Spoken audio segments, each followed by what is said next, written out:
Welcome to Sleepy Travel Stories. Tonight, let me take you on a journey to a faraway place. Close your eyes, relax, and let the world drift away. The day is drawing toward its most magical hour, and you find yourself standing at the edge of something extraordinary. Your feet rest on a narrow dirt path that winds along the hillside, dusty from the afternoon sun, but beginning to cool as shadows lengthen across the landscape. The air carries the faint scent of earth and growing things, mixed with something floral and sweet that you can't quite identify, but that makes you want to breathe more deeply. You've traveled far to reach this place, this village tucked into the volcanic hills of central Bali, where the ancient art of rice cultivation has shaped the land into something that exists somewhere between agriculture and poetry. The journey here took you through winding mountain roads, past small temples draped with yellow and white cloth, beyond villages where children played in dusty courtyards while their grandmothers sat weaving palm fronds into intricate patterns. Now, as you pause to catch your breath and adjust the light cotton shirt that clings slightly to your shoulders from the day's warmth, you realize that all of that traveling has led to this moment. The guide who brought you here, a gentle man named Wayan, with silver threading through his dark hair and hands weathered from decades of working these very fields, gestures ahead with a knowing smile. He doesn't need to speak. His eyes, crinkled at the corners from years of squinting into tropical sunlight, tell you that what lies around the next bend in the path will be worth every step of the journey. The sound of your footsteps changes subtly as you move forward, the packed earth giving way to something softer, more yielding. Small pebbles shift and settle under your weight with tiny, almost musical clicks. A warm breeze stirs the air, carrying with it the sound of water moving somewhere nearby, not rushing or urgent, but gentle and purposeful, like nature's own version of a lullaby.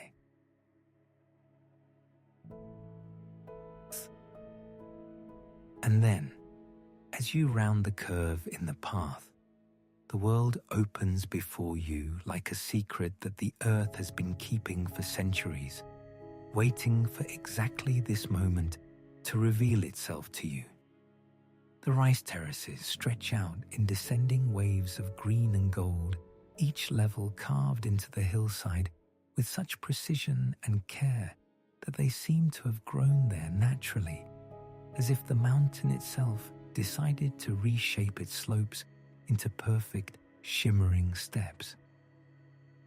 The terraces cascade down the valley in curves that follow the natural contours of the land, creating a rhythm that your eyes can follow, like a meditation.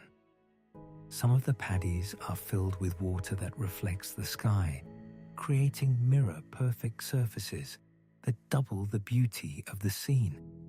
Others are thick with rice plants in various stages of growth, some young and bright green, others approaching harvest with stalks heavy and golden in the late afternoon light. You find a comfortable spot to sit on a low stone wall that borders one of the terraces, the ancient volcanic rock warm against your legs from absorbing the sun's heat all day. The stone is smooth in some places, rough in others, telling the story of countless years of weathering and the gentle touch of farmers who have leaned against it just as you do now. From here, you can see the entire valley spread before you, layer upon layer of human ingenuity working in perfect harmony with the natural world.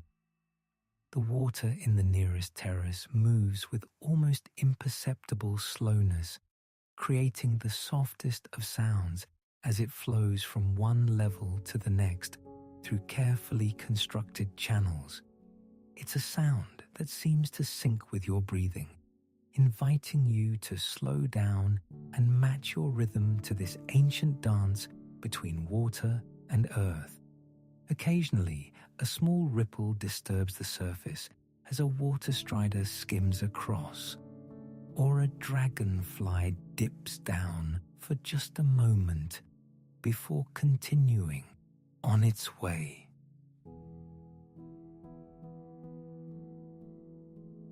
Wayan settles beside you with the easy grace of someone who has made this journey thousands of times but still finds wonder in it.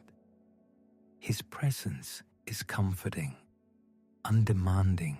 He points to different sections of the terraces, explaining in soft, accented English how his grandfather helped carve some of these very paddies, how the water management system, called Subak, has governed this valley for over 1,000 years, how each farmer knows exactly when to plant and when to harvest based on observations passed down through generations. But his words become part of the peaceful atmosphere rather than a lecture, blending with the sounds of evening birds beginning to call from the palm trees that dot the landscape. A gentle breeze rustles through the rice stalks with a whisper like silk brushing against silk, and somewhere in the distance you can hear the faint sound of a temple bell, its bronze voice carrying across the valley with a note so pure it seems to hang in the air long after the sound itself has faded. The light is beginning to change now, growing richer and more golden as the sun moves lower in the western sky. What was bright and clear an hour ago is becoming warm and honeyed, transforming the entire landscape into something that seems almost to glow from within. The water in the terraces, which had been silver mirrors reflecting the blue sky, now holds hints of amber and rose gold, like someone has dissolved precious metals into each paddy. You notice how the changing light reveals details that weren't visible before. The rice plants themselves seem to shimmer, their green turning to jade and emerald, with the more mature stalks taking on shades of gold and bronze that complement the reflected light in the water. Each terrace becomes its own small world of color and texture, and your eyes can wander from one to another, discovering new beauties with each shift of focus. A small white egret steps delicately through the shallow water of a nearby terrace, its movements so graceful and deliberate that watching it becomes a meditation in itself. The bird seems completely unbothered by your presence, focused entirely on its own ancient dance of hunting and survival. It lifts each foot with careful precision, pausing between steps as if considering its next move, creating barely a ripple in the mirror-still water. The air temperature is perfect now, neither warm nor cool, but exactly the same as your skin, so that the boundaries between your body and the evening atmosphere seem to dissolve. There's a quality to the air at this elevation and at this time of day that makes everything feel softer, more yielding. It's as if the day's heat has been absorbed by the earth and is now being slowly released back to the sky, creating a gentle circulation of warmth that cradles you where you sit. From your vantage point, you can see how the terraces extend far beyond what's immediately visible, disappearing around curves in the valley and reappearing on distant hillsides like echoes of the same beautiful theme played out across the entire landscape. Some are so far away, they appear as thin lines of light and shadow, adding depth and dimension to the view that makes it impossible to take in all at once. Your vision has to wander, to explore, to discover new sections of this vast work of art that humans and nature have collaborated to create over centuries. The sounds around you are becoming more varied and complex as different creatures claim their time in the daily cycle. Small insects chirp from hidden places among the rice stalks, their tiny voices adding a delicate percussion to the ongoing symphony of moving water. A gecko calls from somewhere nearby with its distinctive two-note song, answered by another from across the valley, their conversation echoing back and forth in the gathering dusk. You find yourself noticing your own breathing, how it has naturally slowed and deepened since you arrived at this place. Each inhalation brings with it the complex fragrance of growing rice, damp earth, tropical flowers, and that indefinable scent of mountains and clean air. Each exhalation seems to carry away some small tension you hadn't even realized you were holding, leaving you feeling more settled, more present, more connected to this exact moment and this exact place. Wyan reaches into a small woven bag and produces a thermos of tea, pouring the pale golden liquid into two simple ceramic cups. The tea is warm but not hot, flavored with lemongrass and something else you can't identify, but that tastes like the essence of a tropical evening. As you sip, the warmth spreads gently through your chest, adding to the overall sense of comfort and belonging that this place seems to offer so generously to anyone willing to sit quietly and receive it. The western horizon is beginning to show the first hints of what promises to be a spectacular sunset, with wisps of cloud catching the early golden light and holding it like gossamer veils across the sky.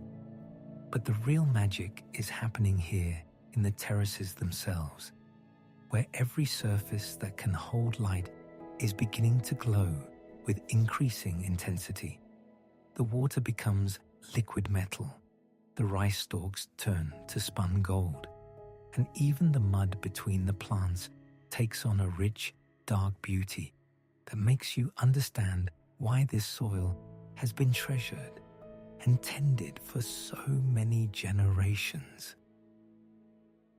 A dragonfly lands on your arm for just a moment, its iridescent wings catching the light before it lifts off again and disappears among the terraces.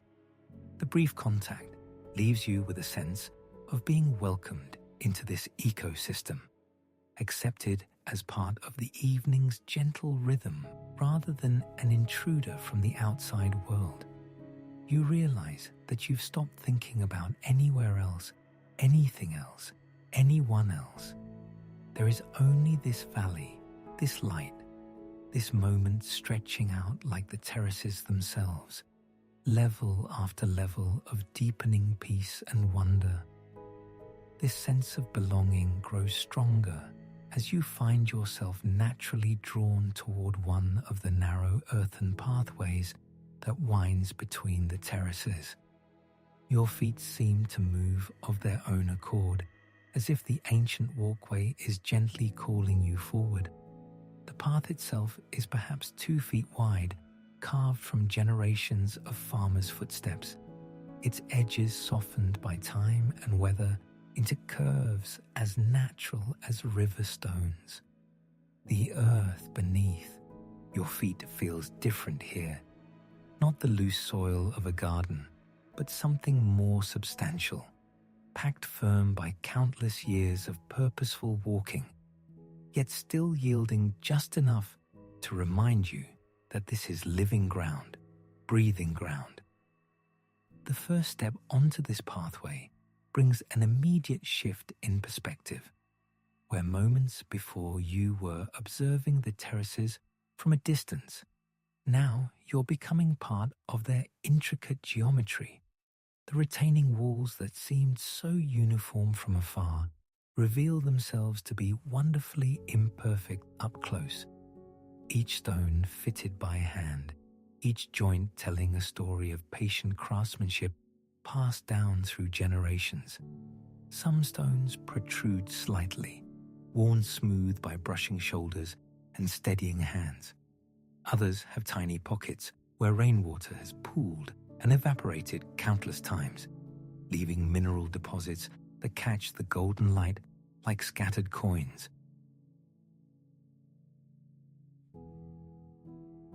As you follow the gentle curve of the path, you notice how it seems to breathe with the natural contours of the hillside. There's a rhythm to walking here that's different from any modern sidewalk or hiking trail. Your pace naturally slows to match something deeper, perhaps the unhurried cadence of the farmers who shaped these walkways, or maybe the even more ancient rhythm of the water that first carved these valleys. Each footfall lands with a soft, almost inaudible sound, a whisper of soul against earth that seems to harmonize with the distant murmur of water moving through hidden channels.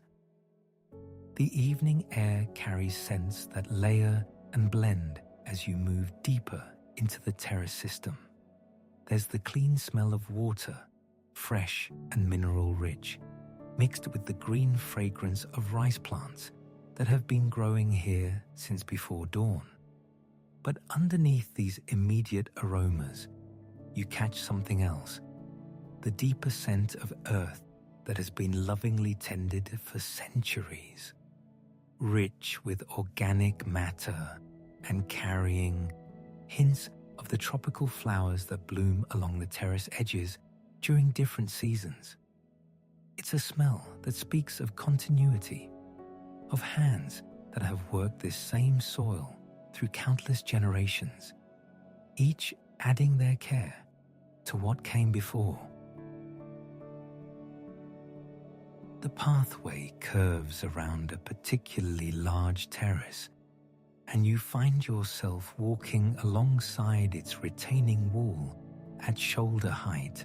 Here, you can reach out and trail your fingers along the stone surface, feeling the subtle variations in texture and temperature.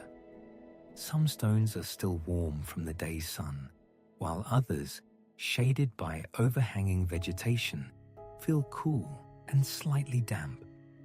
Tiny ferns have found purchase in the crevices, their delicate fronds creating miniature gardens in the vertical spaces. You pause to examine one small cluster of vegetation, marveling at how life finds a way to flourish in even the narrowest spaces, turning functional stonework into living art. The sound of your movement along the path creates its own quiet music, the soft brush of fabric against skin as you walk, the almost imperceptible creak of the earth settling under your weight, the gentle rustle as your movement disturbs the still air around clusters of rice plants. These sounds weave together with the natural symphony of the terraces, the trickle of water, the occasional plop of a small stone dropping into a flooded section, the distant call of a bird settling in for the evening. It's music without melody, rhythm without beat, yet somehow perfectly composed. As the path leads you around another gentle bend, you encounter your first irrigation channel, running directly beneath your feet. A simple stone bridge, perhaps 4 feet long and worn smooth by weather and use, spans the narrow waterway. You pause at its center, looking down at the water flowing beneath. The channel is perhaps 8 inches wide and half as deep, lined with flat stones that have been fitted so precisely that the water flows without turbulence, creating a surface so smooth it acts like a mirror for the golden sky above. The water moves with deliberate purpose, carrying life from one terrace to the next in a system so elegant it seems almost alive itself. The temperature here feels perfect against your skin. The coolness rising from the water channels, mixing with the residual warmth of sun-heated stone to create air that seems to embrace you without weight or pressure. There's a quality to the atmosphere that speaks of balance, of systems in harmony. The humidity is present but not oppressive, carrying just enough moisture to make the air feel soft and nourishing rather than heavy. You realize you've been breathing more deeply without conscious thought, as if your body instinctively recognizes this as air worth savoring.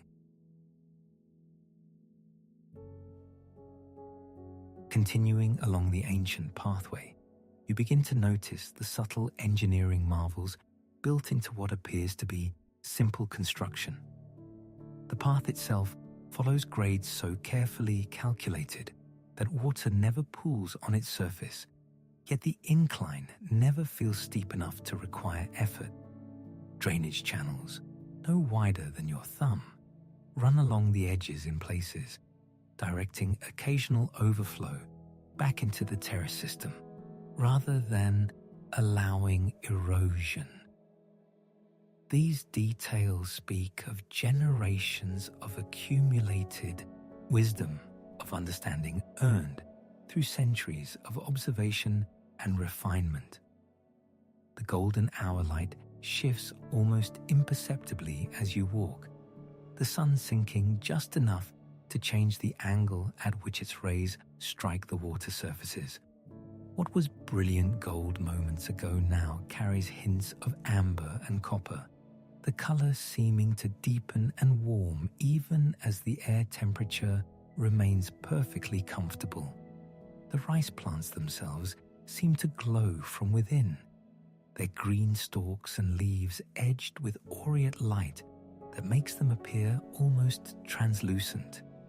You find yourself moving even more slowly, not from fatigue, but from an increasing reluctance to miss any detail of this gradual transformation. The pathway begins to descend more noticeably now, taking you deeper into the heart of the terrace system. With each step downward, the perspective shifts, the retaining walls growing taller beside you, the water surfaces reflecting sky from new angles. You realize that walking these pathways is like moving through a 3-dimensional meditation, each turn and elevation change offering new views, new relationships between stone and water, earth and sky, cultivation and wildness. The path demands just enough attention to keep you present, while never requiring so much focus that you can't simply be here. Moving through this ancient landscape with the easy rhythm of countless feet before you, a gentle breeze stirs the air, carrying new scents and sounds from different sections of the terraces. You catch the fragrance of frangipani blossoms from somewhere nearby, though you can't immediately see the tree. The breeze also brings the sound of water falling in a thin stream, perhaps where one terrace overflows into the next, creating a tiny waterfall no more than a few inches high but adding its voice to the complex acoustic environment. These sensory gifts arrive and fade like gentle waves, each one adding another layer to your growing sense of immersion in this living, breathing system.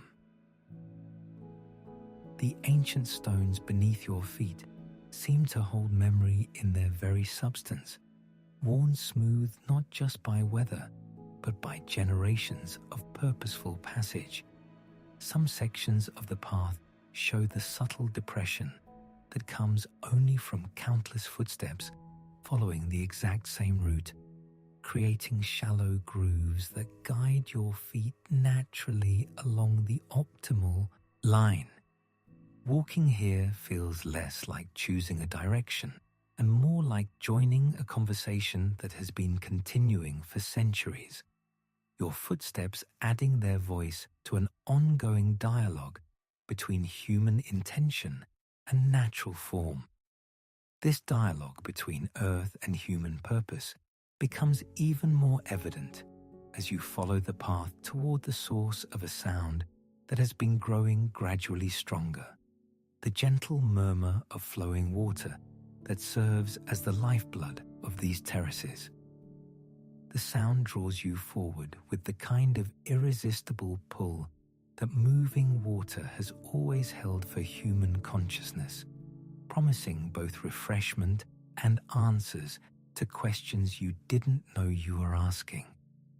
As you round a curve where the path dips slightly between two raised terrace walls, the source of this sound reveals itself in a sight that makes you pause instinctively.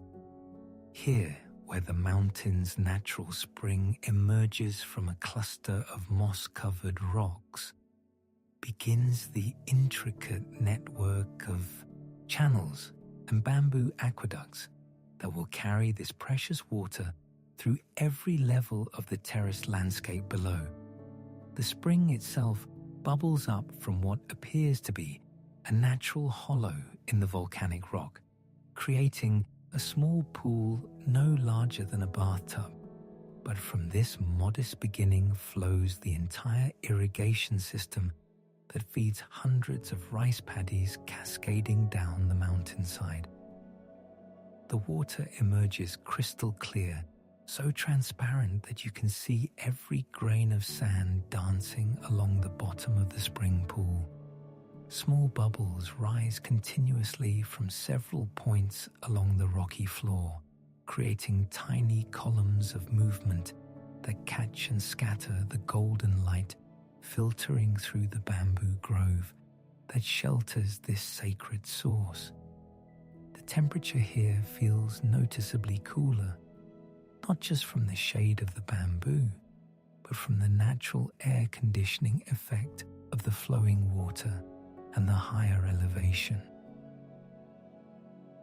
From this central pool, the water begins its carefully orchestrated journey through a network of channels that represents centuries of hydraulic engineering refined to an art form. The main channel, carved from a single piece of volcanic stone and worn smooth by decades of flow, carries the primary stream toward the first tier of terraces. But even before it reaches that destination, smaller channels branch off at precisely calculated intervals, each one directing a portion of the flow toward different sections of the agricultural system below. What strikes you most profoundly is the mathematical precision hidden within what appears to be completely natural flow. Each division of water has been calculated not just for the immediate needs of the terraces it will serve, but for the impact that division will have on every subsequent channel downstream. The farmers who designed this system understood that water taken at this level would not be available at the level below. And so they created a network that ensures each tier receives exactly what it needs, while passing on exactly what the next tier requires. The sound of this division creates layers of audio that blend into something approaching music.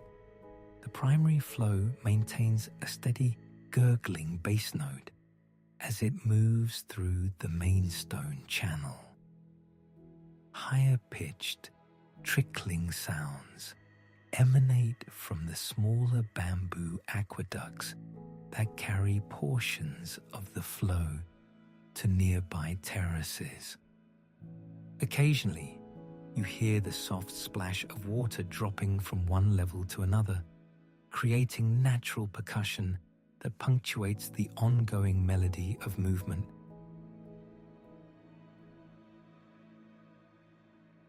Standing here beside this water source, you become aware of how the entire landscape has been shaped by this single point of origin.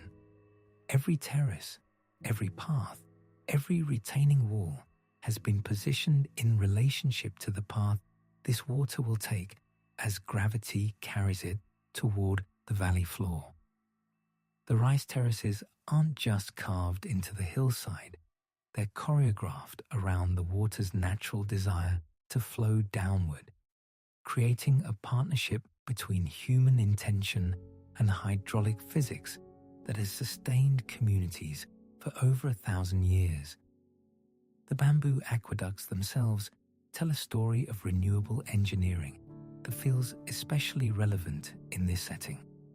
Each channel consists of mature bamboo segments joined end to end, creating smooth waterways that can be easily repaired or relocated as needs change with the seasons. The bamboo has aged to a warm golden brown that complements the color palette of the evening light, and the joints between sections have been sealed with a mixture of clay and rice paste that the flowing water has gradually shaped into perfect waterproof connections. You notice how the water's temperature changes slightly as it moves away from the spring source. Near the origin point, it carries the cool consistency of its underground journey, but as it flows through the sun-warmed bamboo channels, it gradually takes on the ambient temperature of the golden hour air. This subtle warming serves the rice plants perfectly, delivering water that won't shock their root systems with sudden temperature changes. The ecosystem that has developed around this water network creates its own microclimate within the larger terrace system. Moss grows thick on the north-facing sides of the stone channels, creating natural sponges that help regulate flow during heavy rains. Small ferns have established themselves in the joints between bamboo segments, their roots helping to strengthen the seals, while their fronds add delicate green accents to the golden bamboo surfaces. Dragonflies patrol the slower-moving sections of the channels, their iridescent bodies catching the late afternoon light as they hunt for mosquitoes and other small insects. You watch one hover motionless above a particularly calm stretch of water, its wings beating so rapidly they become invisible, creating only a soft humming vibration that adds another layer to the water's symphony. When it darts suddenly to catch prey, it creates tiny ripples that spread across the water's surface, briefly distorting the reflected images of bamboo and sky before settling back to mirror stillness. The smell here carries notes you haven't encountered elsewhere on your journey through the terraces. The clean scent of moving water combines with the green smell of wet moss and the slightly sweet aroma of bamboo warming in the late afternoon sun. Occasionally, a breeze carries the mineral tang of the volcanic rock from which the spring emerges, a reminder of the deep geological processes that make this entire agricultural system possible. Following one of the main channels, as it begins its descent toward the first tier of terraces, you observe how the water's personality changes with each section of its journey. In the narrow bamboo channels, it moves quickly and purposefully, creating the steady trickling sound that forms the melody line of the water's song. When it reaches wider stone channels, it slows and deepens, producing the lower, more resonant notes that provide harmonic foundation for the entire composition. At the points where channels branch and divide, small stone or bamboo gates allow farmers to control the flow to different sections of terraces. These gates, worn smooth by countless adjustments over the years, can be raised or lowered to direct more water toward areas that need additional irrigation, or to restrict flow during periods of abundance. The system's flexibility allows it to respond to seasonal changes, weather variations, and the specific needs of different crops throughout their growing cycles. Some of these control points create small pools where water momentarily gathers before continuing its downward journey. These pools serve multiple purposes. They allow sediment to settle out of the water, they provide drinking spots for birds and small animals, and they create natural gauges that experienced farmers can read to understand exactly how much water is flowing through each section of the system.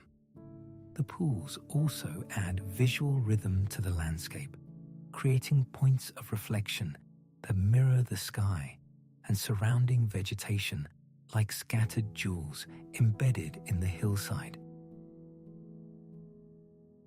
As you continue following the water's path, you begin to understand how this irrigation system creates its own weather patterns within the terraced landscape.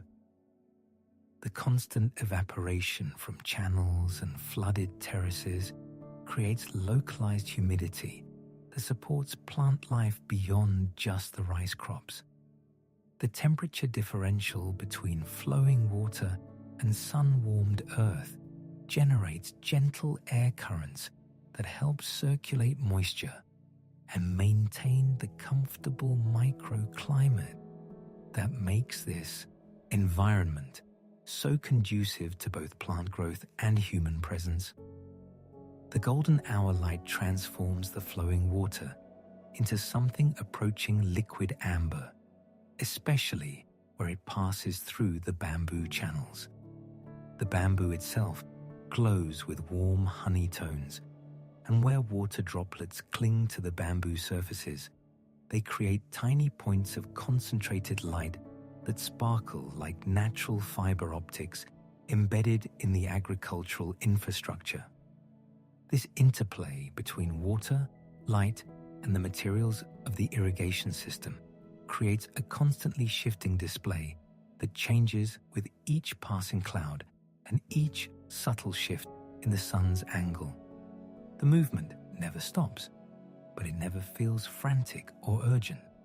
Instead, it maintains the steady, purposeful rhythm of natural processes working in harmony with human engineering, creating a meditation in motion that soothes the mind while engaging the senses in layers of subtle detail and gentle, continuous change. This living gallery of light and water draws you deeper into its embrace, and as you continue along the narrow earthen path that winds between the terraced levels, you begin to notice that you are not alone in this golden sanctuary. The first sign comes as a gentle splash from somewhere below, followed by the soft murmur of voices carried on the warm evening air. The sounds blend so naturally with the ambient music of water and breeze that they feel like another instrument joining the symphony rather than an intrusion upon the peace. As you round a gentle curve where the path dips toward a wider terrace, the source of these sounds reveals itself. 3 figures move with unhurried grace through the shallow water of the flooded field, their movements creating gentle ripples that catch and scatter the golden light like scattered coins. These are the keepers of this ancient landscape, the farmers whose families have tended these terraces for generations. Their knowledge passed down through centuries of patient observation and careful stewardship. The nearest figure, an elderly woman with silver-streaked hair gathered loosely at the nape of her neck, wears a traditional sarong in deep earth tones that seem to have absorbed the colors of the soil itself. Her bare feet move with practiced certainty through the ankle-deep water, reading the bottom of the terrace like a familiar book.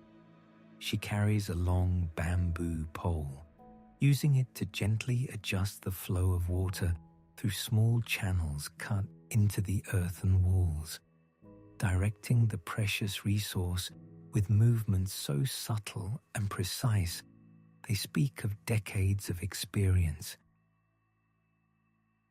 Her companion, a younger man with weathered hands and a patient smile, crouches near the water's edge, examining the tender green shoots of rice that have begun to emerge in neat rows across the flooded surface.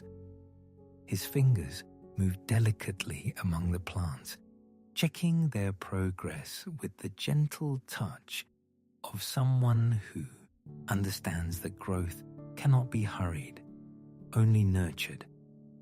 The late afternoon light catches the water droplets on his fingers as he works, turning each drop into a tiny prism that separates the golden light into brief rainbows. The third keeper, a middle-aged woman whose movements flow like water itself, tends to a section where the terrace wall needs reinforcement. She presses handfuls of clay-rich earth into a small gap, her palms shaping the mud with the same care a potter might use with precious ceramic. The earth accepts her touch readily, and you can see how this constant dialogue between human hands and natural materials has shaped this landscape over countless generations. What strikes you most profoundly is the complete absence of hurry in their movements. Each gesture flows from the one before it with organic inevitability, as if their bodies have learned the rhythm of water itself. They work with the patience of people who understand that the most important things in life unfold according to their own timeline, not according to human urgency. There is something deeply soothing about witnessing this kind of purposeful calm, this complete presence in the moment at hand. The woman with the bamboo pole looks up as she senses your approach, and her face breaks into a warm smile that seems to gather all the golden light of the evening into its expression. She raises her free hand in a gentle greeting, a gesture so natural and welcoming that it feels like being recognized by an old friend. Her eyes hold the kind of deep contentment that comes from a life lived in harmony with the rhythms of the natural world, and in her smile you glimpse something of the profound peace that infuses this entire landscape. She speaks softly to her companions, her voice carrying the musical cadences of Balinese, and they too look up with expressions of gentle welcome. Though you cannot understand their words, the tone conveys everything necessary, an acknowledgement of your presence that includes you in the circle of this peaceful work without requiring anything of you but respectful observation. They return to their tasks, but their awareness of your presence adds another layer of warmth to the scene, the comfort of being accepted into a space of shared tranquility. The younger man moves to a different section of the terrace, where he begins the delicate process of transplanting rice seedlings from a dense nursery bed to their final growing positions. He works in a rhythm that seems to synchronize with his breathing, lifting small clumps of tender green shoots and settling them into the soft mud with movements that are both efficient and meditative. Each plant is placed with careful attention to spacing and depth, a process that requires focus but not tension, concentration but not strain. You settle onto a low stone wall that borders the path, positioning yourself where you can observe without interfering, becoming a quiet witness to this ancient dance of cultivation. The stone beneath you still holds warmth from the day's sun, and you can feel that stored heat seeping gently through your clothes, adding to the overall sense of being embraced by this landscape and its rhythms. From this vantage point, you can see how the work of these three keepers creates ripples of change throughout the visible terraces. Their adjustments to water flow affect the levels below. Their careful tending influences the growth patterns that will emerge over the coming weeks.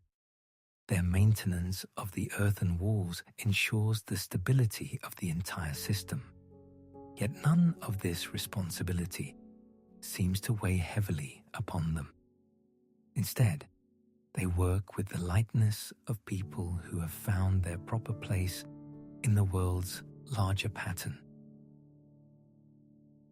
The elderly woman begins to hum as she works, a melody so soft it barely rises above the sound of moving water, yet it adds another thread to the peaceful atmosphere.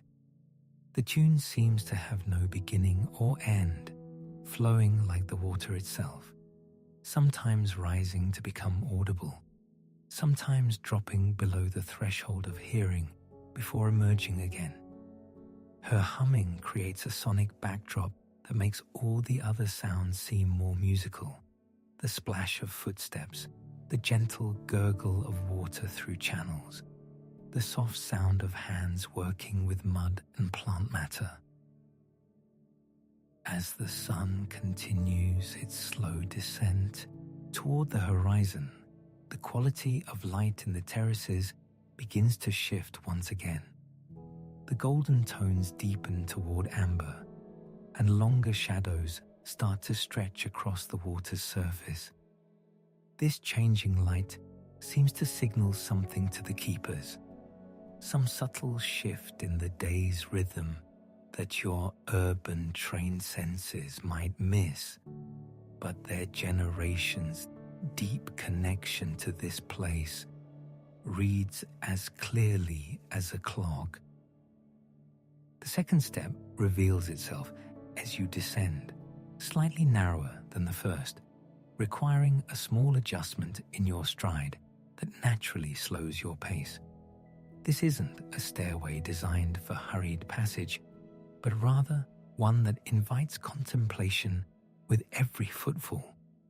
The surface of each stone bears the subtle texture of time itself, not rough or uncomfortable, but alive with tiny variations that your feet seem to recognize and appreciate instinctively. As you continue your descent, following these patient stone steps deeper into the heart of the terraces, the perspective around you begins to shift in the most delightful way.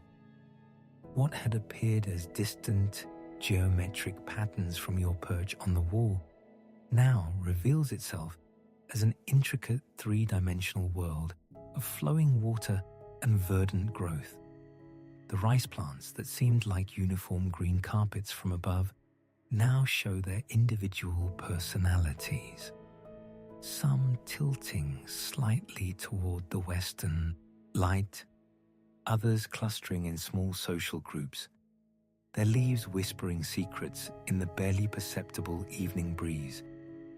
The narrow pathway winds its way between terrace levels with an organic logic that seems to have grown rather than been constructed. Sometimes the steps curve gently to the left, following the natural depression in the hillside. Other times they bear right around a small outcropping of rock that has been incorporated into the design rather than removed. This harmonious relationship between human intention and natural form creates a walking meditation, where each turn reveals new vistas and each step brings fresh discoveries. The sound of water becomes more pronounced as you descend, no longer the distant murmur you heard from above, but now a more intimate conversation between stream and stone. You realize that the pathway has been designed to follow the natural watercourses, allowing you to trace the very lifelines that feed this extraordinary landscape. To your left, a small channel runs parallel to the steps, its water catching and reflecting the golden light in tiny dancing mirrors that seem to keep pace with your gentle progress. The temperature around you seems to shift subtly as you move deeper into this terraced sanctuary.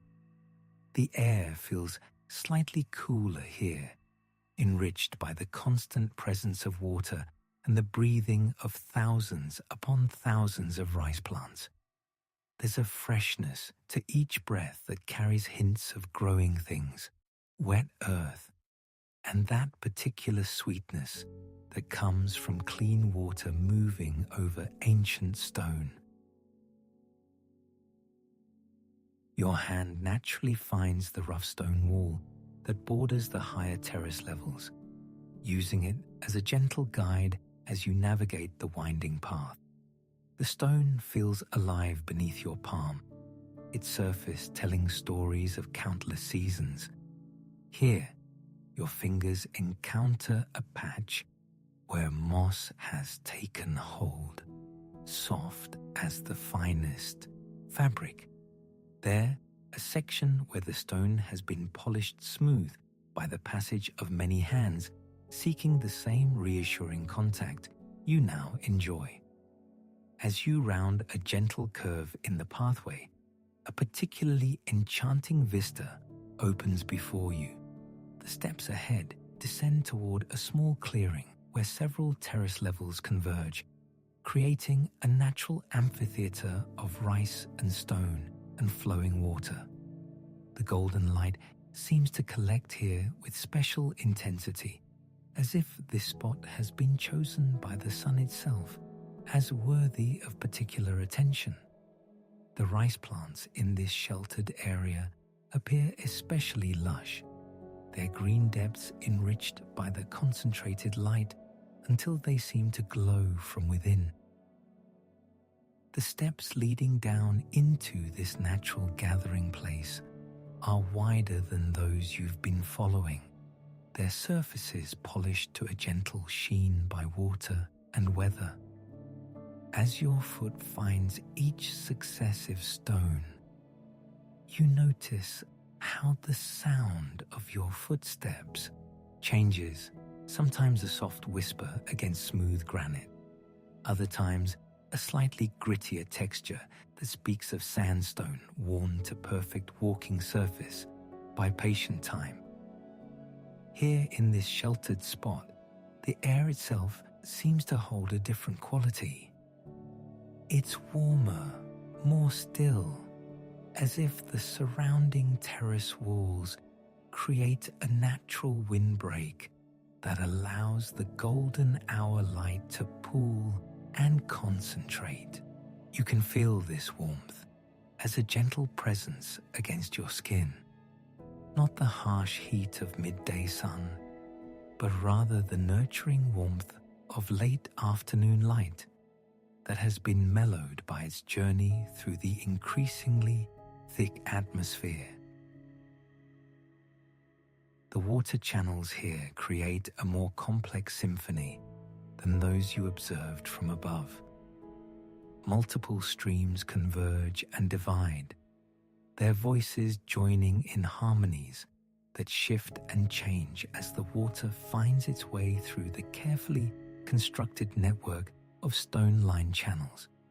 Sometimes the sound is a gentle trickling, water finding its way through narrow gaps between stones. Other times it becomes a slightly fuller flow as streams combine, creating brief moments of increased volume before dividing again to feed different terrace levels. You pause on one of the wider steps, feeling drawn to simply stand and absorb this extraordinary convergence of human artistry and natural beauty. From this vantage point, you can see how the ancient builders understood not just the practical requirements of water distribution and rice cultivation, but also the deeper aesthetic principles that make a landscape truly nourishing to the human spirit. The rice plants closest to where you stand seem close enough to touch, their slender stalks moving in tiny, almost imperceptible rhythms that might be responses to air movement so subtle your own senses can't detect it directly. Yet watching these gentle plant movements, you find your own breathing unconsciously adjusting to match their slow, peaceful rhythm. There's something profoundly soothing about this quiet biological presence, these thousands of living beings simply growing and breathing and existing in perfect harmony with their carefully tended environment. The late afternoon light continues its gradual transformation, and from your new position deeper within the terraced landscape, you can observe how this changing illumination affects different areas at different moments. The higher terraces, catching more direct light, seem to shimmer with greater intensity, while the lower levels where you now stand are bathed in a softer, more diffuse glow that seems to arise as much from the water and plants themselves as from the sky above. As you prepare to continue following these patient stone steps deeper into this golden world, you become aware of how completely your nervous system has adapted to the rhythms of this place. Your heartbeat seems to have synchronized with the gentle pulse of water through stone channels. Your breathing has found its own natural pace, neither hurried nor deliberately controlled, but simply flowing with the same easy regularity that governs everything around you.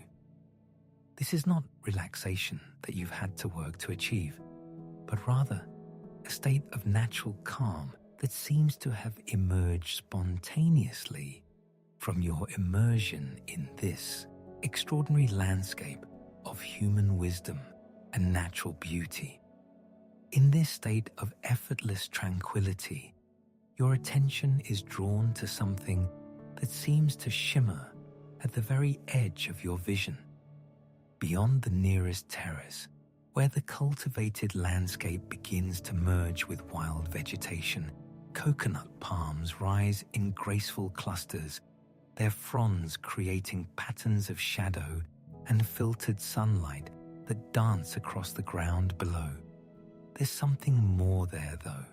A glimpse of weathered stone, a hint of carved detail that speaks of human devotion and ancient purpose.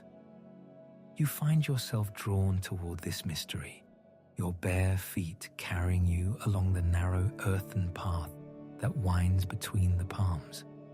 The transition from the open terraces to this more intimate grove feels like stepping into a different world entirely. Here, the air is cooler, perfumed with the green scent of palm fronds and the faintest trace of incense that seems to drift on the evening breeze. The golden light filters down through the canopy in soft, dappled patterns that shift and sway with each gentle movement of the palms above. As you move deeper into this natural sanctuary, the sounds of the terraces fade to a gentle whisper behind you. The rustling of palm fronds creates its own music, a soft, papery symphony that rises and falls with the rhythm of the breeze. Occasionally, you hear the hollow tap of a coconut shifting against another, or the distant call of a bird settling into its evening roost high in the swaying canopy. The path beneath your feet is different here, softer somehow, cushioned by fallen palm fronds that have been worn smooth by countless footsteps over the years. Each step releases the sweet, earthy aroma of decomposing vegetation, that rich scent of the forest floor that speaks of cycles of growth and renewal, of life continuously transforming itself in the most natural way. And then, as you round a gentle curve in the path, you see it clearly, a small temple nestled among the palms, like a precious secret that the forest has been keeping. The structure is intimate in scale, built from the same volcanic stone that forms the terraces, but here the stone has been carved with delicate precision. Intricate patterns flow across its surface, depicting lotus blossoms and flowing water, celestial dancers, and protective spirits, all rendered with a craftsmanship that seems to breathe with life even in stillness. The temple sits on a slightly raised platform, accessed by 3 worn stone steps that have been polished smooth by generations of devoted feet.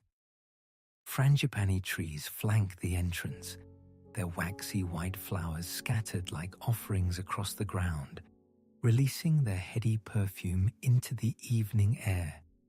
The scent is intoxicating, but not overwhelming, sweet and creamy with an underlying note of something almost mystical, as if the flowers themselves have absorbed centuries of prayers and meditation. What strikes you most profoundly is how perfectly the temple seems to belong here, as if it had grown from the earth itself rather than being built upon it. The proportions feel exactly right for this intimate grove, not so large as to dominate the natural setting, but substantial enough to create a sense of sacred presence. The roof, covered in traditional clay tiles, weathered to a warm terracotta, slopes at angles that echo the natural lines of the palm fronds above.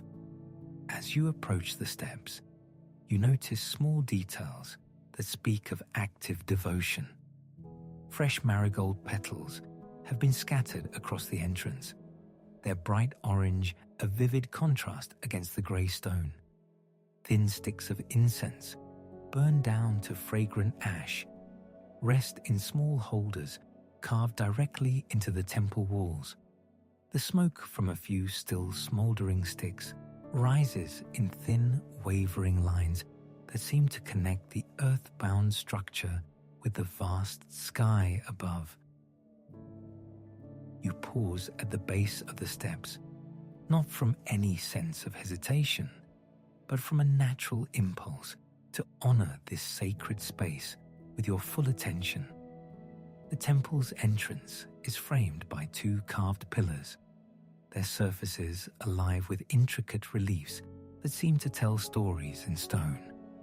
Your eyes trace the flowing lines of the carvings. Here, a dancer frozen In eternal grace, there a bird taking flight.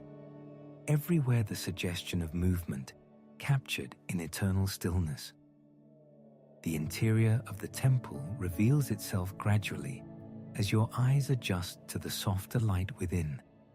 It's a simple space, essentially a single chamber with high ceilings that create a sense of openness despite the intimate scale. The walls are adorned with niches containing small statues and offerings, carved deities draped in yellow and white cloth, brass bowls containing flower petals and grains of rice, small oil lamps that cast flickering shadows across the stone surfaces. The floor is made of large stone slabs, worn smooth and slightly concave in places where countless devotees have knelt in prayer. Woven palm frond mats are arranged in a semicircle before the main shrine, their golden brown surfaces soft and inviting. The air inside carries the complex perfume of centuries of devotion, sandalwood and jasmine, burning oil and fresh flowers, all blended into something that seems to speak directly to some deep, quiet part of your soul. You find yourself drawn to settle on one of the woven mats, your body naturally assuming a comfortable seated position.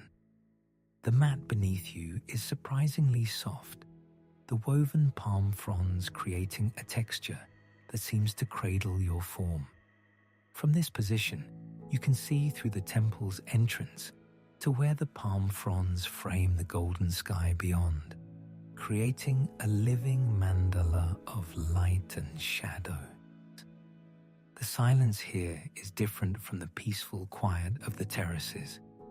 This is a silence that feels inhabited, pregnant with the accumulated prayers and meditations of generations. It's not empty, but full of devotion, of hope, of the countless moments when human hearts have opened in this sacred space. You can almost feel the presence of all those who have sat where you sit now, their peaceful energy still lingering in the very stones around you. A small gecko calls from somewhere high in the temple's eaves, its voice a gentle chirping that seems perfectly in harmony with the sacred atmosphere.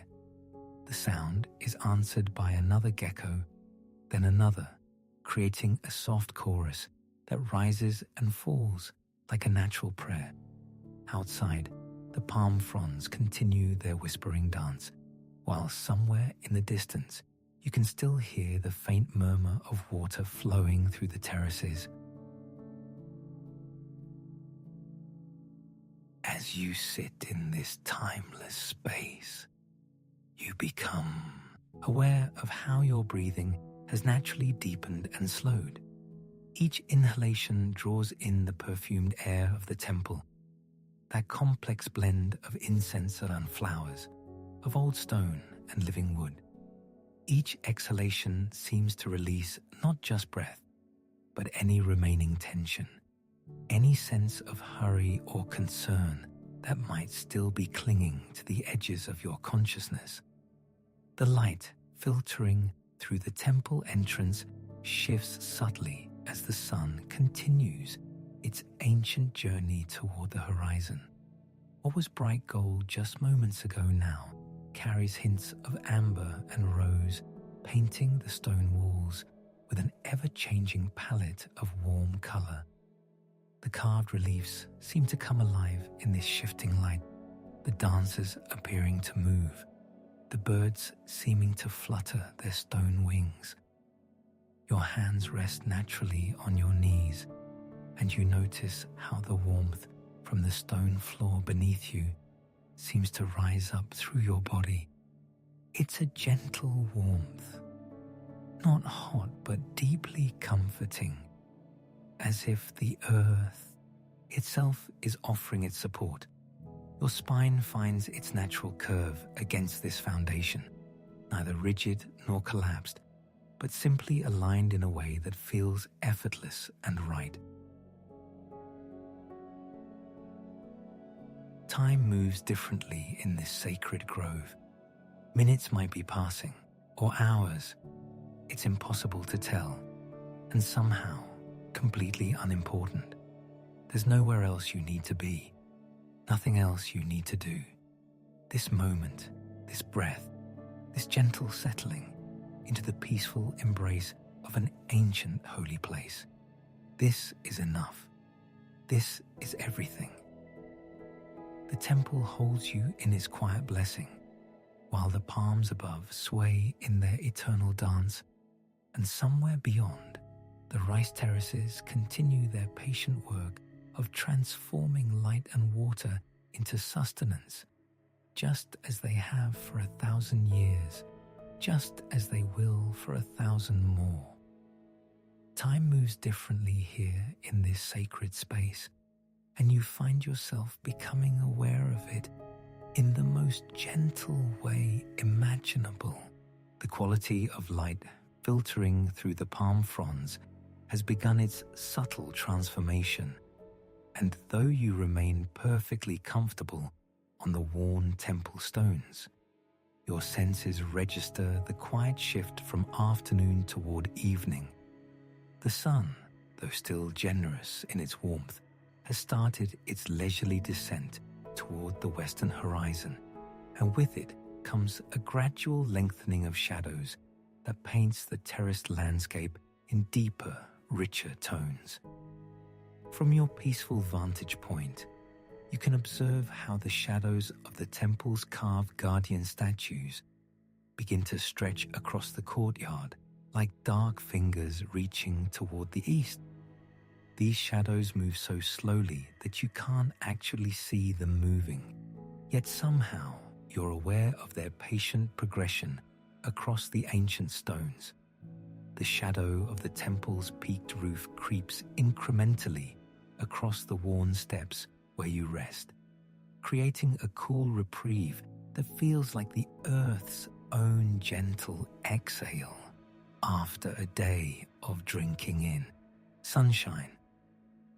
The rice terraces below have become a study in contrast as these longer shadows begin their work. Where direct sunlight still touches the water's surface, it creates mirrors of burnished gold that seem to hold pieces of the sun itself. But where shadows from the palm trees and temple structures fall across the terraced pools, the water takes on a deeper, more mysterious quality, reflecting not light, but the darkening blue of the sky above.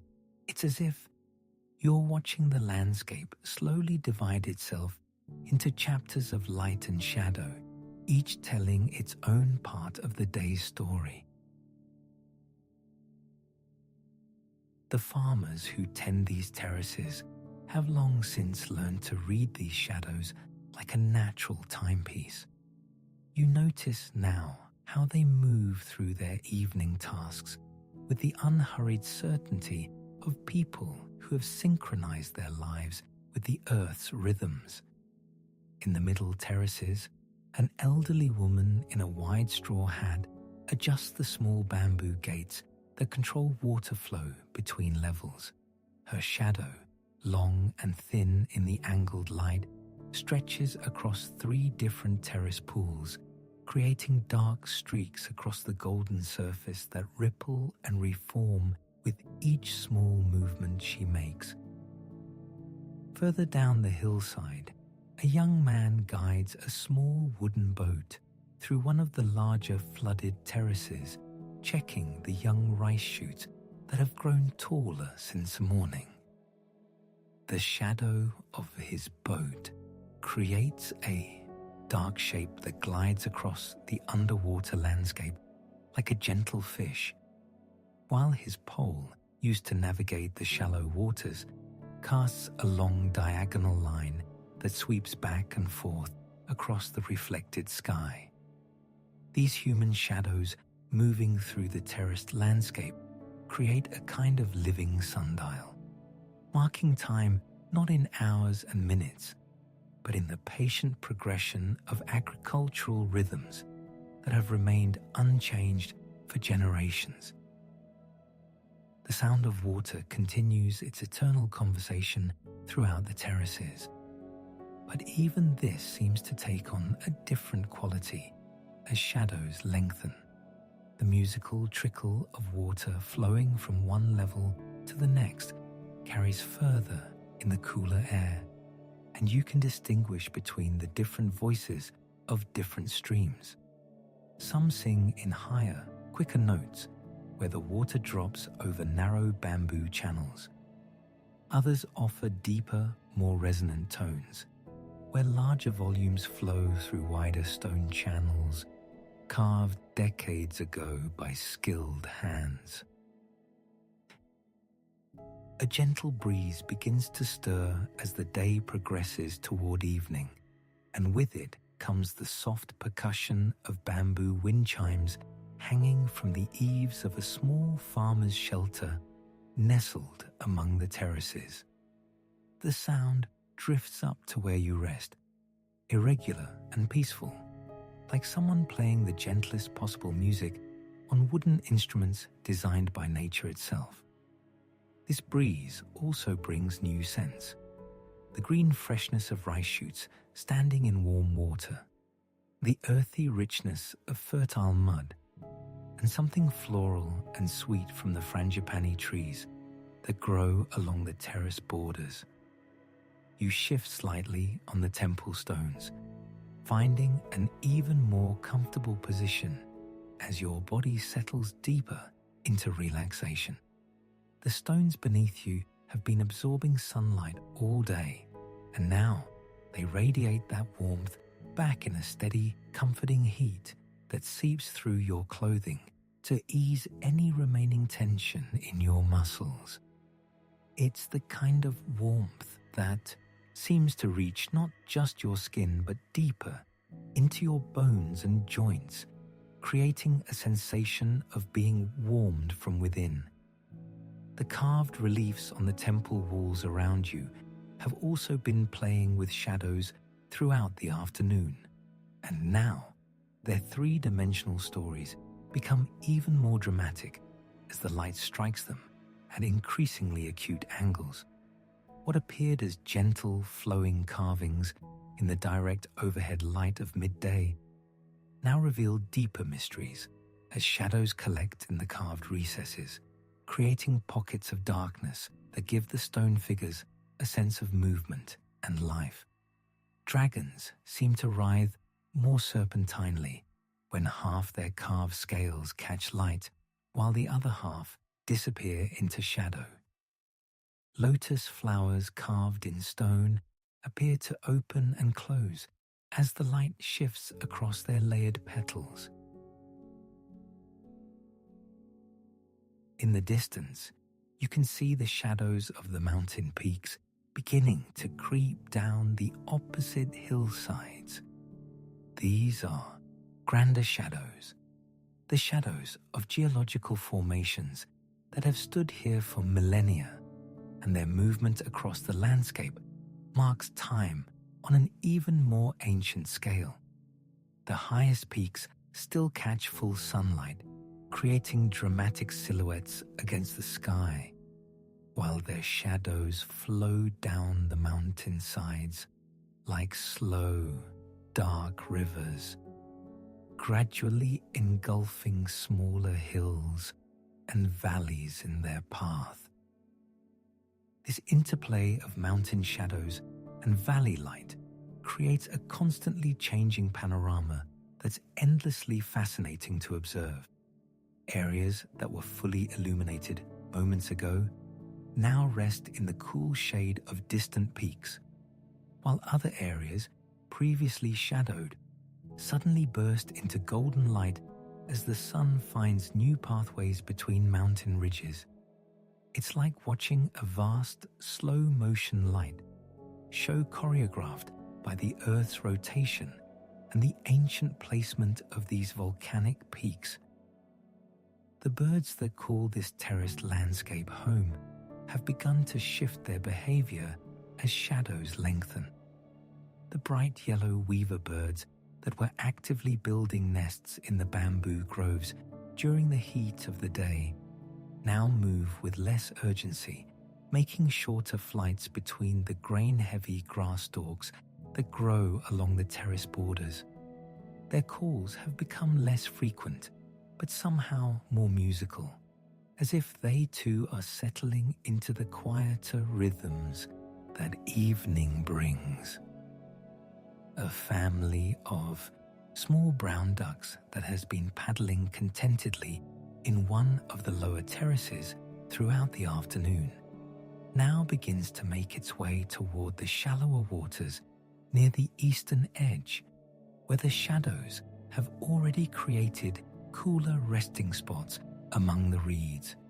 Their movement sends gentle ripples across the still water, creating expanding circles that catch and scatter the reflected light in ever-widening patterns. From the temple courtyard where you rest, you have the perfect vantage point to observe how the lengthening shadows create natural artwork across the terraced landscape. The geometric precision of the terrace borders becomes more pronounced when some sections are illuminated while others fall into shadow, creating abstract patterns of light and dark that shift and evolve with the sun's position. It's as if the entire valley has become a canvas and the shadows are slowly painting across it with brushes made of darkness and light.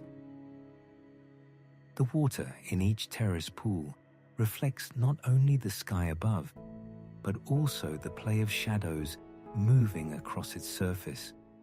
In pools still touched by direct sunlight, the reflections are bright and clear, perfect mirrors of the clouds that drift lazily overhead. But in the shadowed pools, the reflections become deeper and more mysterious, holding darker blues and subtle purples that seem to contain the promise of the evening to come. You become aware of how your own breathing has synchronized with this gradual transition from day toward evening.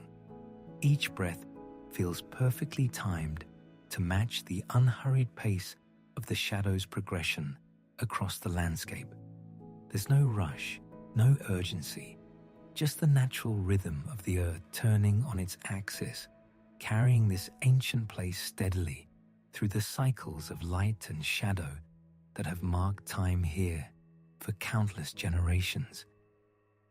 The temple stones beneath you continue to radiate their stored warmth, creating a perfect microclimate of comfort as the air temperature begins its gradual evening decline.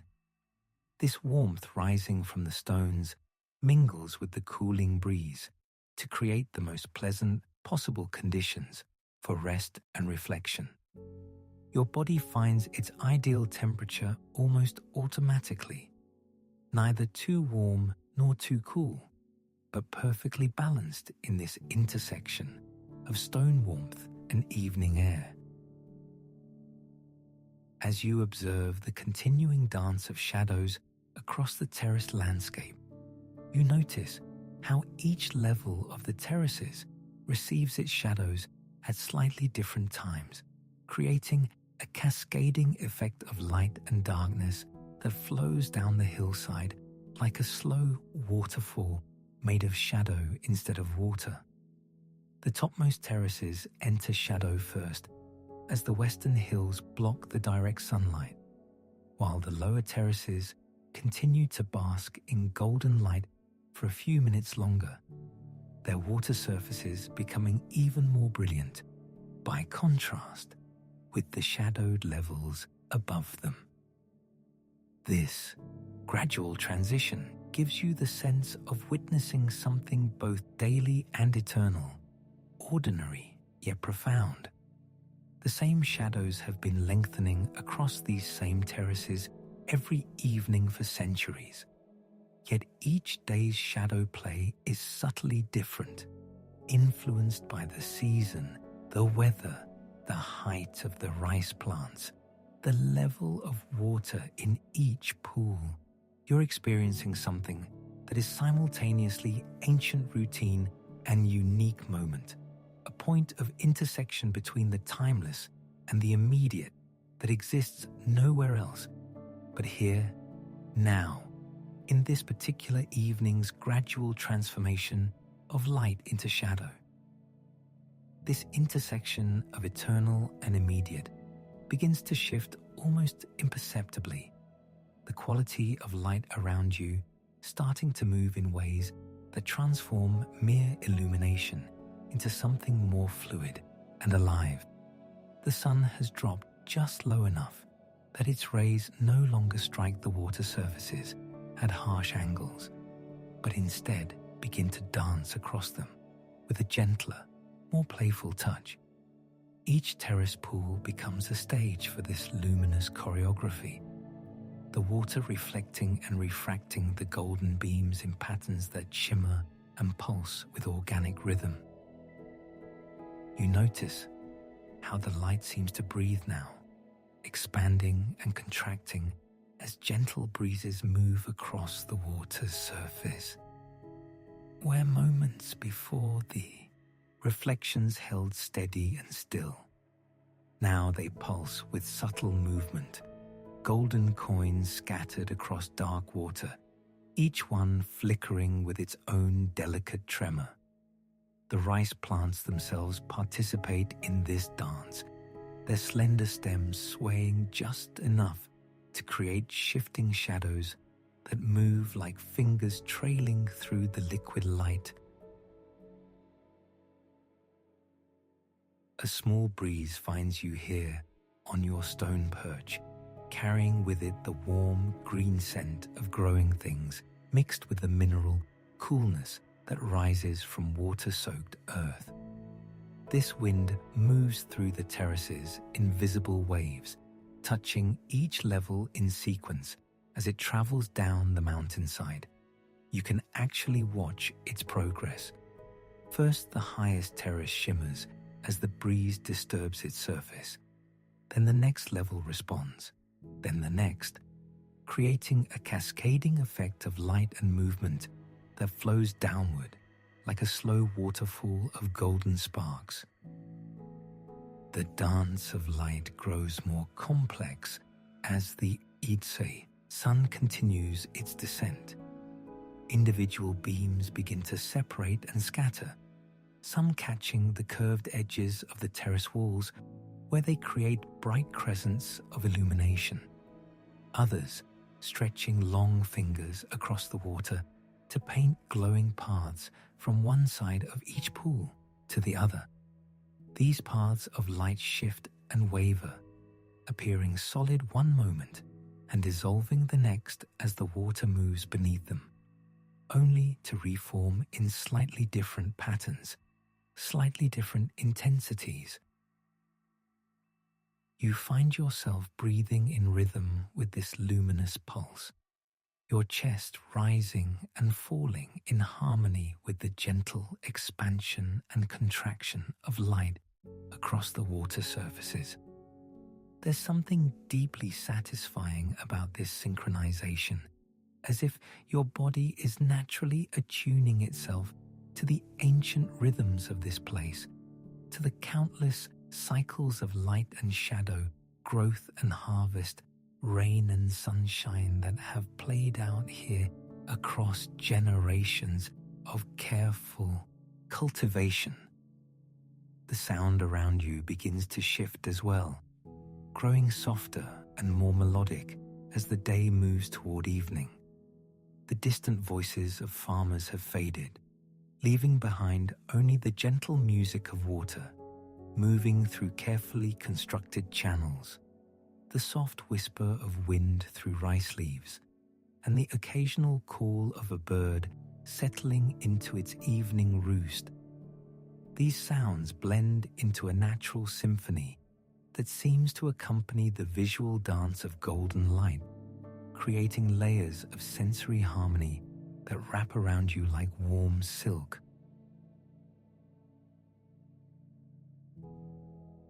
As you sit in quiet observation, you begin to notice details that escaped your attention before. The way certain pools reflect the light differently, depending on the depth of water they hold. Shallow areas creating bright, almost metallic gleams, while deeper sections offer more subdued, honey-colored glows. The way the stone and mud walls of each terrace create their own patterns of light and shadow, some surfaces catching and holding the golden rays, others remaining in cool, blue-tinged shade that provides visual rest between the brighter areas. The rice plants themselves tell stories through the dancing light. Young shoots, bright green and tender, seem to glow from within when the sun's rays pass through their delicate leaves. Older, more mature plants create denser shadows, but also catch light in the seed heads, beginning to form at their tips. Tiny points of golden promise that speak of the harvest still weeks away. The variety in growth stages across different terraces creates a complex mosaic of color and texture, each area responding to the dancing light in its own particular way. A dragonfly arrives, its iridescent wings catching and scattering light as it hovers over one of the nearby pools. For a moment, it hangs suspended in a shaft of golden sunlight, its wings beating so rapidly they become translucent blurs that fragment the light into tiny rainbows. Then it darts sideways, following some invisible hunting pattern, its flight path creating brief interruptions in the light, patterns on the water below, quick shadows that chase across the surface before disappearing as suddenly as they appeared. The temperature around you has begun to shift as well. The intense heat of midday giving way to something more gentle and welcoming. The stone beneath you still holds warmth from hours of sun exposure, but the air moving across your skin carries hints of the coolness that will come with evening. This thermal transition creates its own subtle dance. Warm air rising from heated surfaces meets cooler air flowing down from higher elevations, creating gentle currents that you can feel against your face and hands. You close your eyes for a moment and focus entirely on the sensations of warmth and coolness playing across your skin. The sun's rays, now softer and more indirect, paint patches of gentle heat on your shoulders and arms, while the moving air brings touches of coolness that make you aware of every slight breeze. When you open your eyes again, the scene before you seems even more magical, as if the brief darkness has heightened your appreciation for the visual symphony unfolding across the terraces. The golden light continues to evolve, becoming richer and more complex as the sun moves lower in the sky. What began as simple reflections on water surfaces has transformed into an elaborate interplay of light and shadow, reflection and refraction, stillness and movement. Some pools now hold perfect mirror images of the sky above, complete with small clouds that drift across their surfaces like ships on golden seas. Other pools fracture the sky into thousands of tiny pieces, each ripple creating its own small window into the heavens. A gentle shift in the breeze brings new scents to your awareness. The green sweetness of rice plants in their prime growing phase, the earthy richness of well-watered soil, and underneath it all, a subtle floral note from wild plants growing along the terrace edges. These fragrances blend and separate and blend again as the air moves, creating an olfactory dance that complements the visual spectacle before you. Each breath brings a slightly different combination of these natural perfumes, adding another layer to the sensory richness of this golden hour experience. The dance of light begins to take on an almost musical quality, rhythms and patterns that suggest melody and harmony even in the absence of sound. Fast flickers of light on gently moving water create visual percussion, while the slower, broader movements of light and shadow across entire terrace sections provide a kind of baseline that grounds the whole composition. The interplay between bright reflections and cool shadows creates a visual counterpoint that speaks to something deep in your aesthetic sense, a recognition of natural beauty that requires no analysis or explanation to be fully appreciated. Time seems to stretch and slow as you sit in witness to this daily transformation. Minutes pass without your awareness, marked only by the subtle but continuous evolution of the light patterns around you. The dancing illumination holds your attention effortlessly, requiring no concentration or focus, simply inviting your quiet presence as it unfolds according to its own natural rhythms. You realize that you've become part of this ancient cycle, another element in the eternal dance between sun and water, light and shadow, human cultivation and natural beauty that defines these remarkable terraces. This ancient dance continues its timeless rhythm around you, and as the sun descends lower on its arc across the Balinese sky, you notice the water in the terraces beginning to change its character entirely. What was once a surface alive with gentle ripples and subtle movements now starts to settle into something approaching perfect stillness.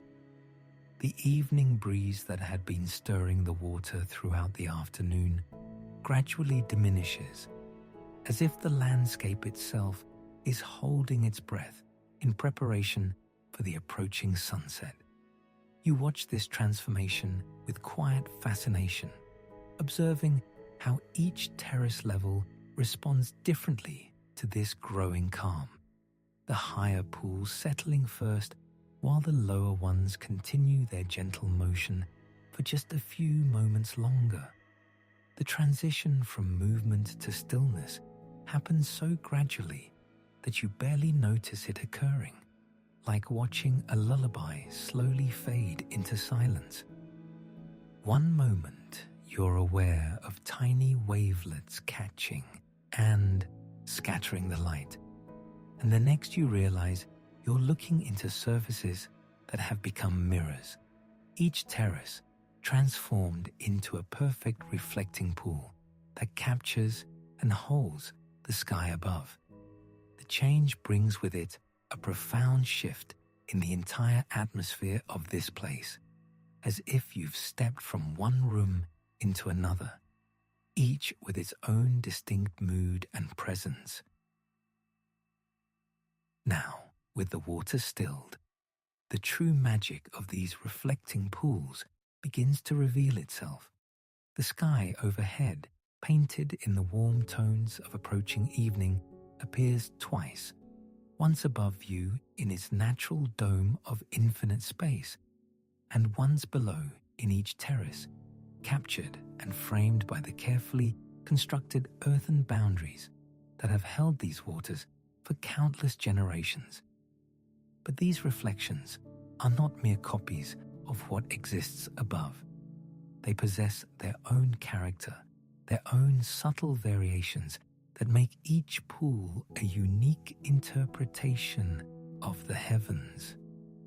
In some of the larger terraces, the the reflected sky appears deeper somehow, as if you're looking not just at a reflection, but through a window into another realm entirely.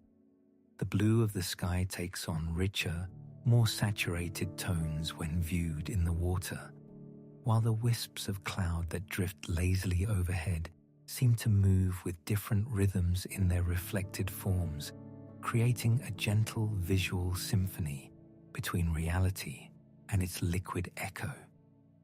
You find yourself shifting your gaze back and forth between the actual sky and its watery doubles, marveling at how each perspective offers something slightly different, something uniquely beautiful.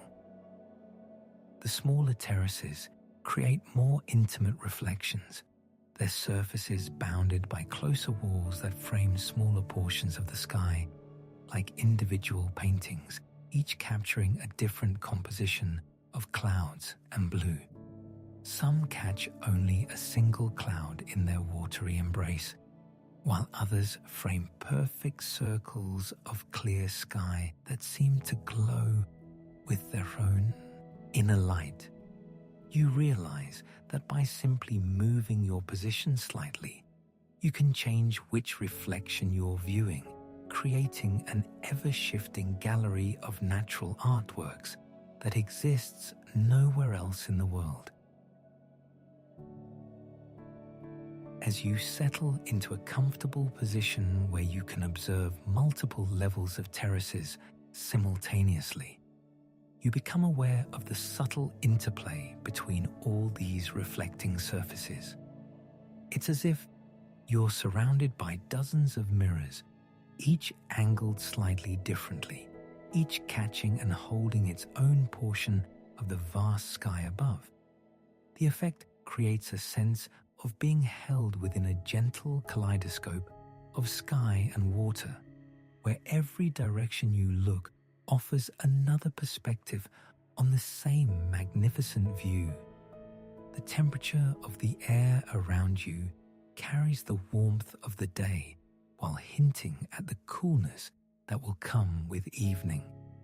This thermal transition seems to affect the reflections themselves, as if the changing air creates the slightest variations in how the light bends and moves between sky and water. You notice that the reflections appear most crisp and clear in some areas, while in others they seem to shimmer with an almost imperceptible softness that adds a dreamlike quality to what you're seeing. Your breathing naturally adjusts to match this atmosphere of stillness and reflection. Each inhalation brings with it the clean scent of water and rice plants, mixed with the earthy fragrance of the terraced soil that has been enriched by centuries of careful cultivation. The exhales seem to contribute to the overall sense of calm, as if your presence here is part of what maintains this perfect moment of tranquility. You feel your shoulders settling, your jaw relaxing, your entire body adapting to the peaceful rhythm that surrounds you. Now, as the sun continues its descent toward the horizon, the quality of light begins its most dramatic transformation of the day. The harsh brightness of afternoon gives way to something warmer, more golden, and infinitely more gentle. This shift in illumination brings about corresponding changes in all the reflections around you, as if someone is gradually adjusting the lighting in a vast natural theatre, preparing for the evening's main performance. The reflected sky in each terrace begins to take on warmer hues, subtle at first, but growing more pronounced with each passing moment. What had been a clear blue becomes touched with hints of yellow and pale orange, colors that seem to emanate from within the water itself rather than simply being reflected from above. You watch this transformation with growing anticipation, sensing that something truly spectacular is approaching, but content to let it unfold at its own unhurried pace. The surrounding vegetation responds to this changing light as well.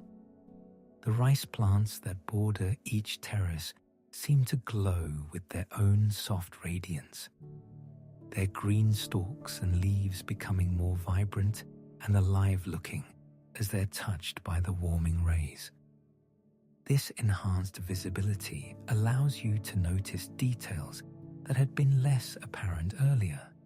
The way individual rice plants lean slightly toward the water, the delicate patterns their leaves create against the sky, the subtle variations in height and color that speak to the careful attention of the farmers who tend these fields.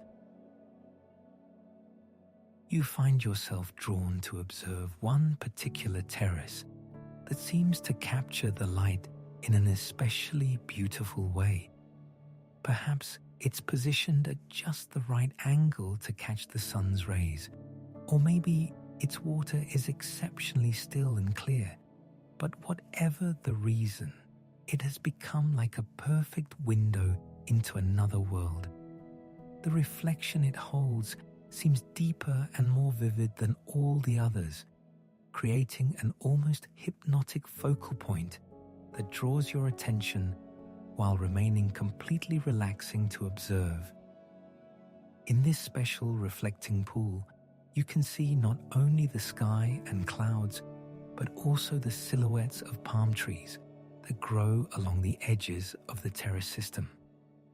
These dark shapes create beautiful contrasts against the lighter sky, their fronds appearing both above and below the waterline in perfect symmetry.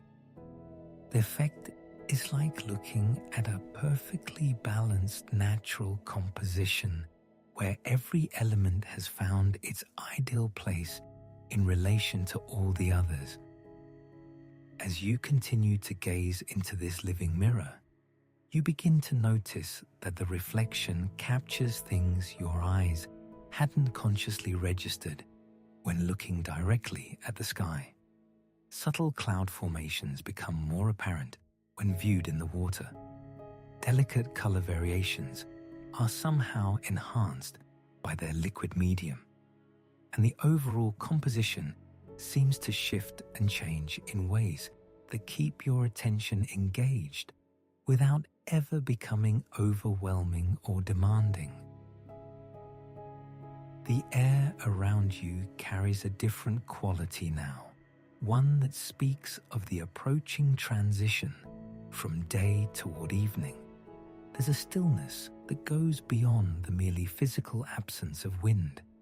It's as if the entire landscape is pausing to acknowledge this daily transformation, creating a natural cathedral of calm, where even the smallest sounds seem to carry special significance. The gentle lapping of water against the terrace edges has diminished to almost nothing, replaced by an occasional soft gurgle as water moves through the small channels that connect one level to the next. This soundscape of near silence allows you to become aware of subtler audio elements that exist in this place. The distant calls of birds returning to their evening roosts create a gentle musical backdrop that seems to complement rather than interrupt the visual beauty of the reflections. Sometimes a small insect creates tiny ripples as it touches the surface of the water, sending circular waves outward that temporarily blur and then restore the mirrored image, like watching nature's own meditation on the themes of disturbance and return to peace. Your own presence here feels increasingly integrated into this scene of reflection and tranquility. You're no longer simply an observer of this beauty, but have become part of its composition, another element contributing to the overall sense of harmony and balance. The rhythm of your breathing, the subtle movements of your body, even your heartbeat, seem to align with the deeper rhythms of this place, creating a sense of belonging that requires no effort or intention. It simply arises naturally from your quiet presence here. The light continues its gradual transformation, and now you begin to see hints of the golden hour that is approaching. The reflections in the terraces start to take on a warmer quality, as if each pool is being filled with liquid amber rather than simple water. This change happens so slowly and smoothly that you feel you're witnessing something sacred, a daily miracle that unfolds with the same gentle majesty it has displayed for thousands of years, long before human eyes were here to witness it, and which will continue long after all current observers have returned to the earth. In this growing golden light, the entire character of the terraced landscape begins to shift towards something even more magical and dreamlike. The contrasts between light and shadow become more pronounced, creating depth and dimension that transform the terraces into something resembling a vast natural sculpture, carved from earth and filled with sky. Each level catches and holds the light differently, creating a subtle graduation of tones and reflections that leads your eye gently from one level to the next. Never rushing, always inviting further contemplation and appreciation. This natural artistry seems to awaken something deeper in the landscape itself, as if the terraces are beginning to hum with an energy that has been building throughout the day. You become aware of a subtle symphony starting to emerge from the rice fields around you.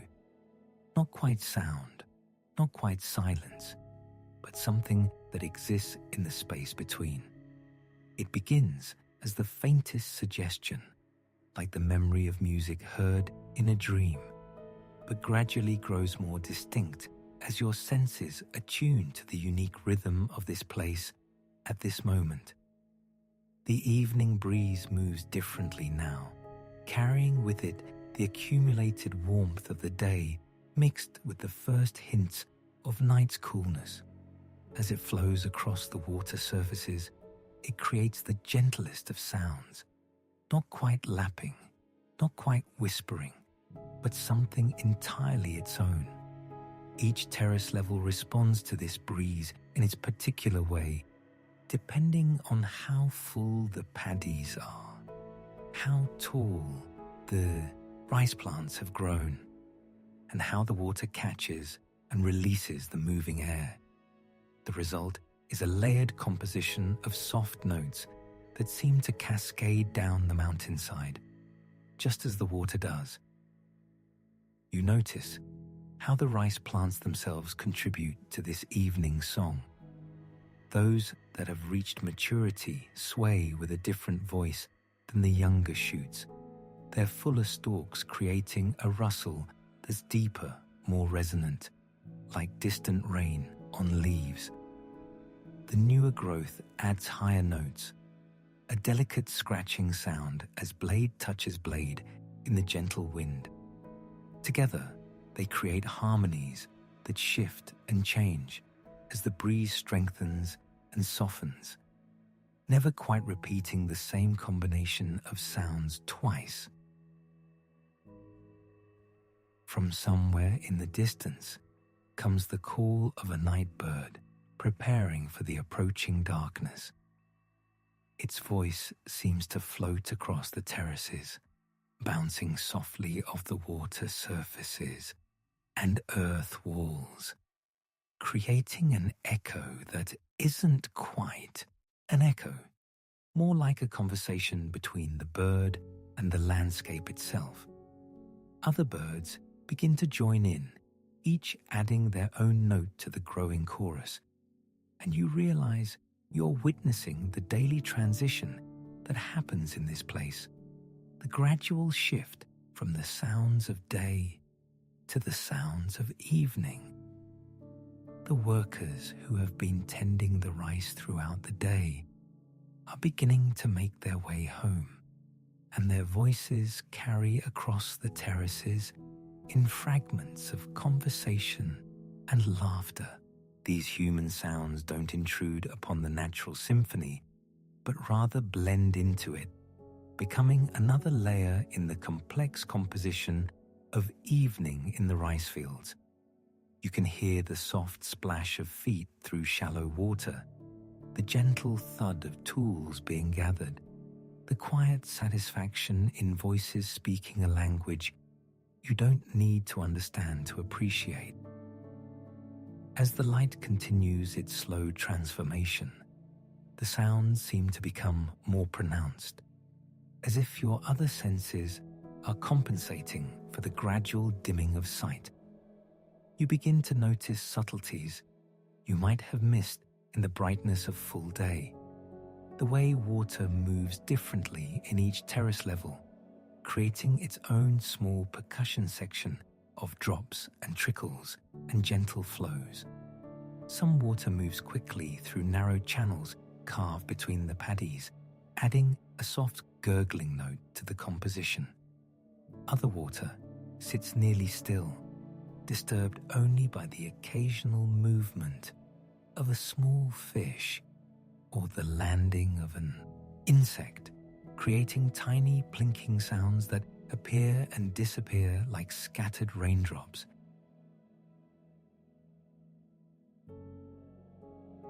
The temperature of the air itself seems to be contributing to the evening song. As the day's heat begins to release from the earth and water, you can almost hear the landscape breathing, a long, slow exhalation that has been building since dawn. This breath carries with it all the scents and sounds of the day, mixing them into something new, something that belongs specifically to this time of transition. The air moves with more purpose now, as if it knows that darkness is approaching and wants to carry the day's warmth to every corner of the terraces before night arrives. You find yourself settling deeper into your observation point, whether you're sitting on one of the earthen walls or standing on a path between the paddies. Your body seems to naturally synchronize with the rhythm of the place, your breathing slowing to match the gentle pulse of the evening breeze, your heartbeat finding harmony with the subtle sounds flowing around you. There's something profoundly calming about this synchronization, this sense of becoming part of the larger symphony, rather than simply listening to it from the outside.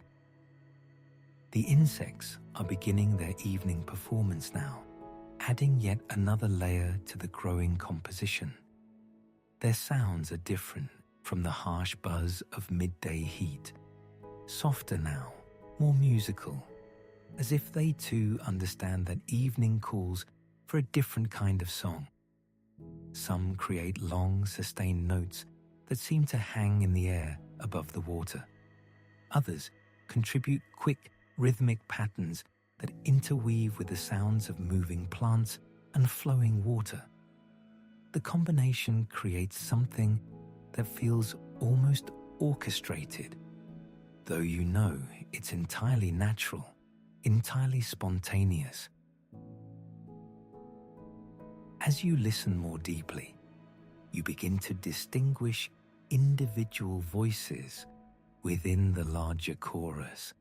There's the soft splash of a water buffalo moving slowly through a distant paddy, the sound carrying clearly across the water and creating gentle ripples of disturbance that eventually reach your ears as the faintest lapping.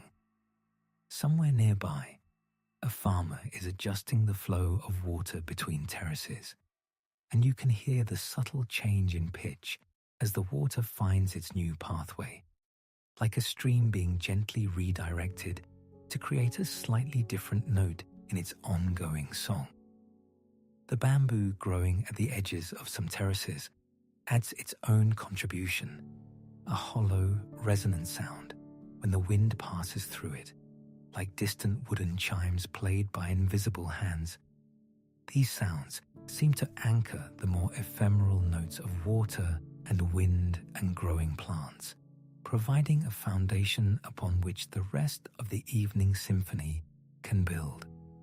The bamboo's voice is steady, reliable, constant enough that other sounds can dance around it without losing their way. You become aware that your own presence has become part of this evening song. Your breathing, the small sounds of your movement, even the beating of your heart seem to find their place within the larger composition. There's no sense of intrusion or disruption. Instead, you feel welcomed into the ongoing performance, as if the terraces have been waiting for exactly this witness, this quiet observer to complete their evening ritual. Each breath in brings more of that green, clean scent, along with something that might be the smell of cooling stone and the faint mineral tang of the water that flows through the irrigation channels. Each breath out seems to release not just air, but some subtle tension you didn't even realize you were carrying, as if the act of witnessing this daily transformation is unwinding something deep inside you. The sounds around you are shifting too. That rich symphony of water and wind and distant human activity is still present, but it's being joined by new evening voices. Somewhere in the trees that line the upper edges of the terraces, a night bird calls, not the sharp, quick chirp of a daytime bird, but something longer and more melodic, a liquid sound that seems to pour down the hillside like the water in the channels. Another bird answers from across the valley, and then another, until you realize you're listening to an entire conversation conducted in these flowing musical calls. The fireflies are becoming more numerous now, their appearances more frequent. You count 7, then 12, then lose count as they begin to overlap, creating a gentle constellation at eye level. Some move in straight lines, others in spirals, and a few seem to hover in place, blinking on and off like tiny lighthouses marking safe harbor in the gathering dusk. One passes close enough that you can hear the almost inaudible whisper of its wings, a sound so soft it might be your own pulse or the movement of air in your ear. As you watch, completely absorbed in this display, you become aware that you've entered a different kind of time. Not the measured, purposeful time of daylight hours, but something more fluid and patient. There's no urgency here, no sense that this moment needs to accomplish anything beyond simply existing. The fireflies don't hurry their dance. The light doesn't rush to fade. The evening sounds don't compete for attention, but instead weave together in unhurried harmony. The temperature has dropped just enough that you can feel it on your skin, not cold, but noticeably cooler than it was even 20 minutes ago. It's the kind of cooling that makes you want to stay exactly where you are, savoring the perfect balance between the warmth still radiating from the earth and the fresh coolness of the evening air. Your clothes feel just right against your skin, neither too warm nor too cool, as if the evening has adjusted itself to your exact comfort. A gentle breeze stirs, and with it comes a subtle shift in the fireflies' dance. The moving air seems to carry them in new directions, creating different patterns of light against the darkening backdrop of the rice terraces. Some are swept higher, their lights appearing among the leaves of the coconut palms and bamboo groves. Others seem to ride the breeze down toward the water level, where their reflections create brief, shimmering doubles in the still surfaces of the flooded fields. You realize that you've been smiling without conscious thought, a gentle expression that arose naturally from this simple pleasure of watching and listening. There's something about the unhurried beauty of this scene that invites this kind of quiet joy, not the sharp excitement of novelty, but the deeper satisfaction of witnessing something timelessly perfect continuing to unfold exactly as it has for countless evenings before this one. The bird calls are spreading now, creating layers of melody that complement rather than compete with each other. Some are high and sweet, others low and resonant, and together they form a kind of evening chorus that seems designed specifically to accompany the fireflies' silent dance. You find yourself listening to individual voices within this chorus, following one melodic line until another catches your attention and draws you in a new direction. Above, the sky is deepening toward its evening colors, and the first hint of what might become stars is beginning to appear in the clearest patches between the scattered clouds. The contrast between the vast, slowly changing canvas overhead and the intimate, immediate sparkle of the fireflies creates a sense of being perfectly positioned between earth and sky, part of both the grand cosmic rhythm and the small personal magic happening right at eye level. Thank you for traveling with Sleepy Travel Stories. May your dreams take you to beautiful places tonight. Sleep well, and we'll see you on the next journey.